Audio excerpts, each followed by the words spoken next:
안녕하세요. 오늘도 이렇게 새벽에 깨워주심으로 부활을 경험케 하신 하나님께 감사드리며 정봉옥 성도님의 기도로 새벽 기도회를 시작하시겠습니다. 저희들은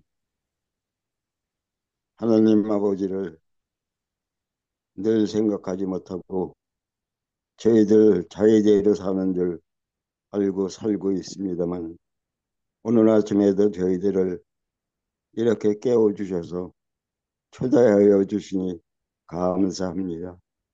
아버지 하나님, 기도하옵기는 우리 목사님에게 영감을 주시어서 오늘 아침 저희들에게 주시는 말씀에서 저희들이 감동을 받고 성령으로 충만해서 오늘 하루를 살아가고 또 이웃에게 저희들의 사랑을 넘겨주고 또 하느님께 영광을 드려서 저희들로 하여금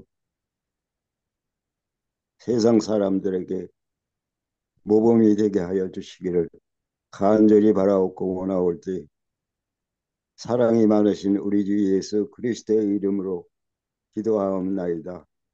아멘. 아멘. 네, 감사합니다.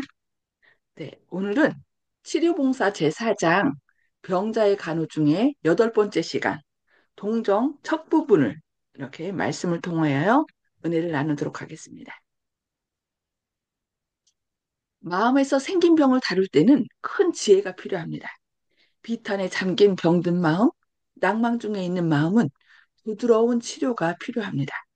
많은 경우에 혹 종의 가정 문제는 무강궤양처럼 바로 심령을 잠식하고 생명력을 약화시킵니다. 그리고 또 죄에 대한 자책감이 체질을 서서히 약화시키고 마음의 균형을 깨트리는 경우가 있습니다. 그런 부류의 환자들은 부드러운 동정으로 유익을 얻을 수 있습니다.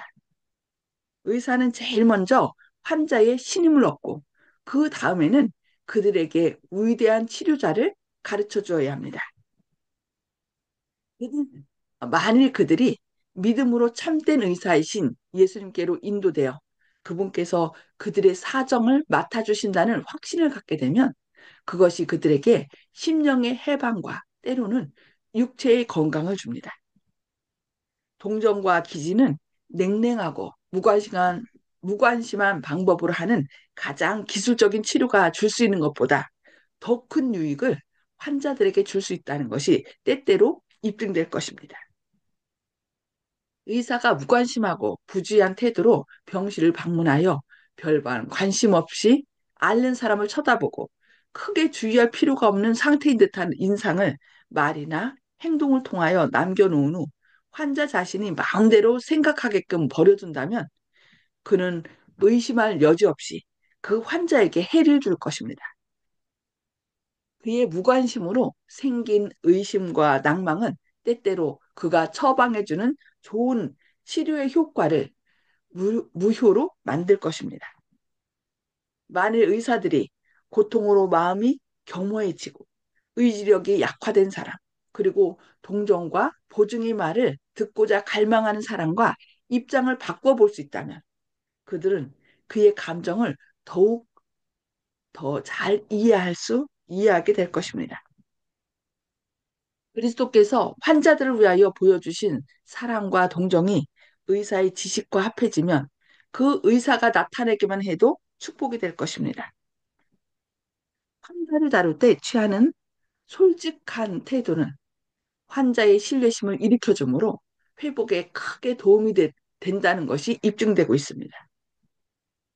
고통을 주고 있는 병의 성격과 원인을 환자에게 숨기는 것이 현명한 처사라고 생각하는 의사들이 있습니다.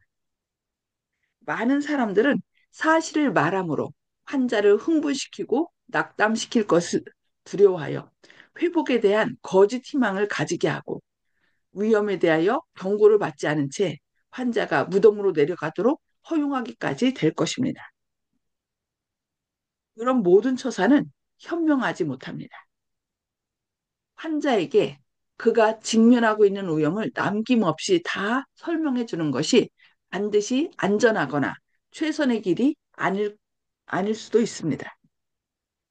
그것이 그를 놀라게 하여 회복을 지연시키거나 방해가 되게 할 수도 있습니다. 병이 주로 상식적인데 기인된 사람들에게는 반드시 사실을 다 이야기해 줄 수 있는 없습니다. 아, 병이 주로 상상적인 것이라고 얘기하네요.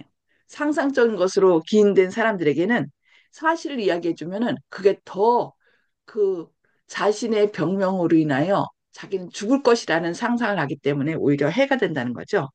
그런 사람들 중 대부분은 이성적으로 판단하는 힘이 약하고 자제력을 발휘하는 습관이 이루어져 있지 않습니다. 그들은 특별한 환상에 사로잡혀 있으며 그들 자신과 다른 사람들에 관하여 사실이 아닌 많은 것들을 상상합니다. 그들에게는 그런 일들이 실제적인 것으로 인정되므로 그들을 간호하는 사람들은 끊임없는 친절과 불굴의 인내와 기지를 발휘할 필요가 있습니다. 만일 그런 환자들에게 그들 자신에 관한 사실을 그대로 말해준다면 어떤 사람들은 감정을 상하고 어떤 사람들은 낙심할 것입니다. 그리스도께서는 당신의 제자들에게 내가 아직도 그들에게 너희에게 이를 것이 많으나 지금은 너희가 감당치 못하리라고 요한복음 16장 12절에서 말씀하셨습니다. 그러나 모든 경우에 사실을 다 말하지 못할지라도 속이는 것이 결코 필요하거나 정당하지는 않습니다. 의사나 간호사는 얼렁뚱땅해서 넘어가면 안 됩니다. 그렇게 하는 것, 그렇게 하는 사람은 자기 자신을 하나님과 협력할 수 없는 곳에 두게 됩니다. 그래서 그는 환자들의 신임을 잃어버리고 그들의 회복에 가장 효과적인 인간의 도움 중 하나를 포기해버리고 있습니다. 의지력은 마땅히 귀중히 여겨져야 하리만큼 여겨지지 않고 있습니다. 의지가 각성되고 올바른 지도를 받을 수 있게 하십시오. 그리하면 그것이 전신에 힘을 나누어주고 건강을 유지하는데 놀라운 도움이 될 것입니다. 그것은 질병을 취급하는 데 있어서도 또한 힘이 됩니다. 의지력이 올바르게 발휘되면 그것은 상상력을 지배하고 정신과 육체의 질병을 다 같이 저항하고 또 극복하는데 강력한 수단이 될 것입니다. 의지력을 활용함으로써 환자들이 스스로 생명에 대하여 올바른 관계를 확립할 때 그들은 그들의 회복을 위한 의사의 노력에 보다 잘 협력할 수 있게 됩니다. 원기만 원하기만 하면 회복될 수 있는 사람들이 수없이 많습니다. 주님께서는 그들이 병들기를 원치 않으십니다. 그분께서는 그들이 완쾌되어 행복해지기를 바라십니다. 그러므로 그들은 완쾌하고자 결심해야 합니다. 들은 단순히 병에 굴복당하지 않는 상태로 편안하게 있음으로써 병을 저항할 수도 있습니다. 그러나 그들은 아픔과 고통을 초월하여 그들의 힘에 알맞은 유용한 일을 해야 합니다. 여기 뭐라겠어요? 아픔과 고통을 초월하여 그들의 힘에 알맞은 유용한 일을 해야 한다고 합니다. 나는 아프니까 난 아무것도 할 수 없어 하고 그냥 누워만 있는 것이 아니라 그래도 무언가 일어나서 유용한 일을 해야 한다는 것이죠. 그렇게 활동하고 공기와 햇빛을 마음껏 이용함으로 많은 쇠약한 병자들이 건강과 힘을 회복할 수 있습니다. 그러니까 난 아프니까 아무것도 못해 하고 누워만 있지 마시고 정봉욱 성도님 하시는 것처럼 휠체어라도 끌고 나가서 햇빛을 보고 맑은 공기를 쐬고 걸음으로 운동하고 이런 일들을 유용한 일을 하는 것이 하나님의 뜻이라는 것입니다. 치료에 대한 성경의 원칙. 이걸 이렇게 제목인데 치료에 대한 성경상의 원칙은 이제 건강을 회복하거나 보존하고자 하는 사람들을 위하여 성경 말씀의 교훈이 기록되어 있습니다. 술 취하지 말라. 이는 방탕한 것이니 오직 성령의 충만을 받으라. 에베소서 5장 18절. 많은 사람들이 자신이 나을 수 없다는 생각을 하면은 마시든지 아니면 마약을 복용하든지 여러 가지 일을 하는데 여기 술 취하지 말라고 얘기하고 있습니다. 부자연스럽고 불건전한 자극제로 말미암아 생기는 흥분과 망각, 저급한 식욕과 정욕의 방종 등을 통하여서는 참된 치료와 육체나 심령의 회복이 결코 이루어지지 않는다고 말을 합니다. 사람 가운데는 하나님도 소망도 없는 사람들이 많습니다. 그들은 충족되지 못한 욕망, 병든 정욕, 그들 스스로의 양심의 가책 등으로 고통을 받습니다. 그들은 이 세상에서 생명을 잃어버리고 있으며 장차 얻을 생명에 대한 희망도 없습니다. 환자들을 돌보는 사람들은 그 환자들에게 천박하고 흥분적인 방종을 허용함으로 유익을 줄 수 있는 것으로 결코 생각하지 마십시오. 그러한 것들이 그들의 생애에 저주가 되어 왔습니다. 굶주리고 목마른 영혼들이 그런 것에서 만족을 얻고자 노력하는 동안 주림과 갈등은 계속될 것입니다. 이기적 쾌락의 샘에서 물을 마시는 사람들은 속임을 당하고 있습니다. 그들은 유쾌한 기분을 힘으로 오해합니다. 그리하여 흥분이 끝나면 고무되었던 그들의 마음도 사라지고 그들은 불만과 낭망에 낙담에 사로잡히게 됩니다. 한결같은 평안, 진정한 마음의 안식은 오직 하나의 근원에서 나옵니다. 그리스도께서는 다음과 같이 바로 그 근원에 속한 것을 말씀하셨습니다. 수고하고 무거운 짐진 자들아, 다 내게로 오라. 내가 너희를 쉬게 하리라. 마태복음 11장 28절 말씀입니다. 평안을 너희에게 끼치노니 곧 나의 평안을 너희에게 주노라. 내가 너희에게 주는 것은 세상에 주는 것 같지 아니하니라. 요한복음 14장 27절 말씀입니다. 이 평안은 그분께서 당신 자신과 상관없이 주시는 어떤 것이 아닙니다. 그것은 그리스도 안에 있는 평안입니다. 그러므로 우리는 그분을 받아들임으로써만 그 평안을 받을 수 있습니다. 여기 뭐라겠어요? 우리는 그분을 받아들일 때, 그러니까 예수님께서 계시록 3장 21절에 문을 두드리죠. 문 두드리는 자. 그래서 문을 열면 내가 그에게로 들어가고 그로 더불어 먹으리라. 그는 나로 더불어 먹으리라라고 우리를 초청하고 있습니다. 그러니까 내가 제발 네 마음에 들어가서 너희의 지혜와 생명과 기쁨이 되게 할 테니 제발 나를 받아들여라라고 얘기하시는 거죠. 그래서 우리는 그분을 받아들임으로써만 그 평안을 받을 수 있다라고 여기 말씀하시는 것입니다. 그리스도는 생명의 샘이십니다. 많은 사람들에게 필요한 것은 그분에 대하여 더욱 분명한 지식을 소유하는 것입니다. 그들은 하늘의 치유력을 받아들이기 위하여 어떻게 온몸을 맡길 것인지 끈기 있고 부드럽게 그러면서도 진지하게 배울 필요가 있습니다.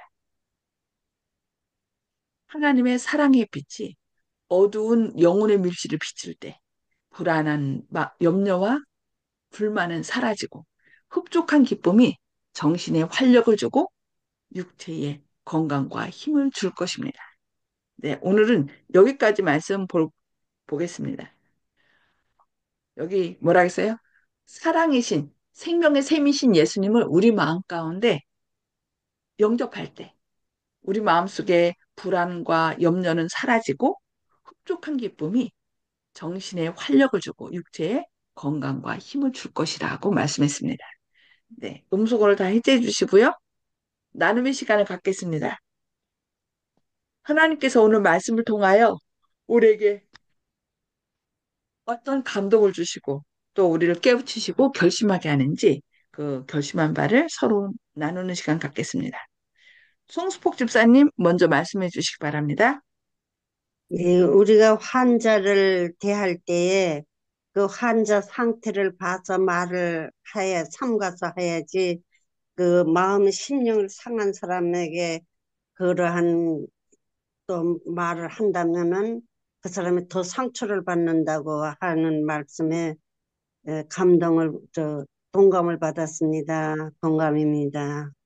네.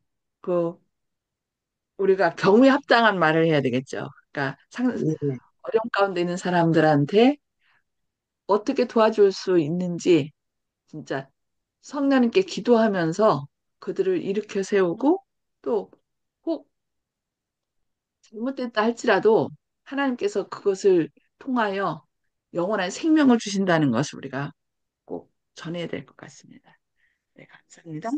박정순 집사님, 예, 예. 그 마지막 말씀이 항상 그리스도를 내 마음에 받아들이고 그 말씀 안에서 살면은 마음의 평안함을 얻을 수 있다는 것. 또 우리가 그렇게 함으로 해서 우리의 마음이 편안해진다는 거. 오늘 좋은 말씀으로 감사합니다. 아멘, 감사합니다. 늘 예수님을 우리의 마음의 주인으로 모셔야 되겠죠. 그러면 주님으로부터 사랑과 치유와 평강이 우리 마음 가운데 함께 할 것입니다. 네, 감사합니다. 조영식 집사님, 예, 원래 병은 주님하고 떨어졌기 때문에 생로병사의 문제가 생겼다는 것은 부처님의 그 의문인데, 뭐, 부처님은 그것을 몰랐겠죠. 근데 우리는 이제 알게 되었습니다. 예수님께서 생명이 되신다는 것을. 원래 하나님은 인간과 함께 하기 위해서 인간을 창조하셨지만, 하나님은 그런 의도가 있었지만은, 우리 인간들은 그걸 망각하고 우리끼리만 살린다는 생각 때문에 생명을 스스로 버린 것이죠. 그렇기 때문에 주님을 받아들임으로써 생명을 다시 소유할 수 있다는 그런 간단한 진리 어, 잊지 않아야 되겠다. 또 의사들도 그런 것을 알고 진료할 때 기술적인 치료가 아니라 진정한 생명과 영적인 능력까지 줄 수 있는 그런 의사가 될 수 있다 생각합니다. 아멘. 네, 네, 감사합니다. 정봉욱 성도님, 네, 저희들이 어, 교우들을 하나씩 저기 모으기 위해서 너무 조급한 마음을 먹으면 안 된다 하는 것을 그동안 생각하지 못했습니다. 그 큰 기대를 하지 말고 조용히 하나님께서 하시는 일을 기대하고만 있지 너무 조급하게 생각하지 말고 그냥 하던 전교를 계속 하라 그런 교훈을 주신 것 같습니다. 이상입니다. 아멘. 네. 우리가 조급한 마음을 가지면은 자꾸 마음이 염려가 되고 불안해지거든요. 왜 저 사람 안 되지? 이렇게 하면 될 것 같은데. 그래서 불안해지면은 자꾸 그 사람에 대한 사랑보다는 자꾸 내 조급함이 그 사람을 강요하게 되죠. 그래서 계속 기도하고 사랑의 신 예수님께서 내 마음과 그분의 마음 가운데 역사하실 때 어, 이렇게 거듭남은 시작되는 것입니다. 네, 감사합니다. 윤기섭 장로님, 예, 오늘 말씀 가운데 그 질병명에 대해서 이제 그 아무것도 아니라고 이제 괜찮다고 예를 들어서 뭐 암 같은 거 아시는 분들이 있는데 이 요즘에 의사들은 좀 가르쳐 주지만 가족들하고만 살짝 얘기해서 안 가르쳐 주는 일도 있거든요. 그래서 마지막에 대한 준비를 하지 않고 그다음에 그냥 허무하게 세상 삶이 끝나는 경우도 있는데 음, 어느 정도까지는 가르쳐 줘야 되는지 좀 혼란이 오기도 해요. 왜냐하면 가르쳐 주는 것이 좋은 것이 나쁜 것이 잘 모르기 때문에. 근데 위험에 대해서 경고를 해주라고 했고요. 질병에 대해서. 그리고 그 음, 술이라든지 이런 뭐 자극제 같은 거, 술과 담배, 그다음에 과식이라든지 이렇게 어, 몸에 좋지 않은 것들을 먹는 것들, 식욕 같은 것들, 그런 것들을 잘 절제를 하고 또 활동을 해야지만 심령이 회복이 될 것이다. 이렇게 기록하고 있거든요. 그래서 우리가 활동을 아프더라도 그냥 활동을 할 수 있게 돕고 해야 될 것 같아요. 어떤 뭐 의지력이 있다 그러면 질병명도 가르쳐주고 하나님께 더 의지하도록 하고 하는 그런 것들이 필요할 것 같습니다. 이상입니다. 아멘. 네, 감사합니다. 아, 그래서 그 야고보서에 보면은 병든 자가 있으면 가서 기도하면서 그 죄를 고백하게 하는 게 나오거든요. 왜냐하면 죄는 하나님하고 떨어진 것이기 때문에, 끊어진 것이기 때문에 다시 그 사람이 어쨌든 질병 원인이 뭔지 모르지만 하나님과의 관계를 먼저 회복하도록 이렇게 하라고 얘기한 것 같아요. 그래서 예수님께서 생명의 샘이시기 때문에 샘 대신 예수님과 다시 연결됨으로 그 치유뿐만 아니라 혹시 치유가 안 된다 할지라도 그 영원한 생명을 놓치지 않도록 그렇게 한 것이 아닌가 생각됩니다. 그래서 우리도 매 순간 내가 예수님 안에 있는지 내가 주인이 돼서 사는지 그것을 우리가 살펴보는 가운데 주님과 연결된 그런 삶을 사시는 저와 여러분 되기를 바라면서 기도하고 마치도록 하겠습니다. 하늘에 계셔서 저희를 사랑하신 아버지, 오늘도 이렇게 새벽에 저희를 깨워주시고 또 생명 되신 주님과 연결될 수 있도록 저희를 깨우쳐 주시니 감사합니다. 주님, 어, 환자들에게 동정의 말이 얼마나 필요한지 오늘도 깨우쳐 주시니 감사합니다. 그들에게 우리의 영원한 생명을 위하여 우리를 대신하여 돌아가신 예수님이 계심을 기억하고 그들에게 소개함으로 그들이 아무 소망 없이 절망 가운데 죽어가는 것이 아니라 우리를 치유하시고 영원한 생명으로 인도하시는 예수님, 생명의 샘 되시는 그리스도가 있다는 것을 증거함으로 그들이 마음의 평안을 얻고 또 죄의 용서를 받고 또 하늘을 영원을 사모하면서 살아갈 수 있도록 증거하는 저희들 되게 하여 주시옵소서. 그리고 의사분들에게 하늘의 지혜를 주시고 본인이 환자를 치료하는 것이 아니라 생명 대신 하나님이 치유한다는 것을 기억함으로 그 환자들에게 좀 더 사랑을 가지고 동정을 가지고 사랑의 마음으로 치료하고 또 생명 되신 주님을 또 증거할 수 있도록 그들에게도 하늘의 영감, 성령 충만하심을 더해 주시옵소서. 오늘도 이 나라의 혼란스러운 상황을 주님께서 아시오니 사탄의 악한 영향력을 의정자들과 국민들 마음 가운데서 제거해 주시고 바른 것을 보고 또 성령의 세미한 음성을 듣고 또 주님의 인도하심을 따르는 그리하여 이 나라가 안정될 수 있도록 주님께서 붙들어 주셨기를 바라오며 예수님의 이름으로 간절히 기도합니다. 아멘. 네, 감사합니다. 오늘도 하나님의 사랑과 은혜가 함께 하시기를 기도합니다. 행복한 하루 되시기 바랍니다.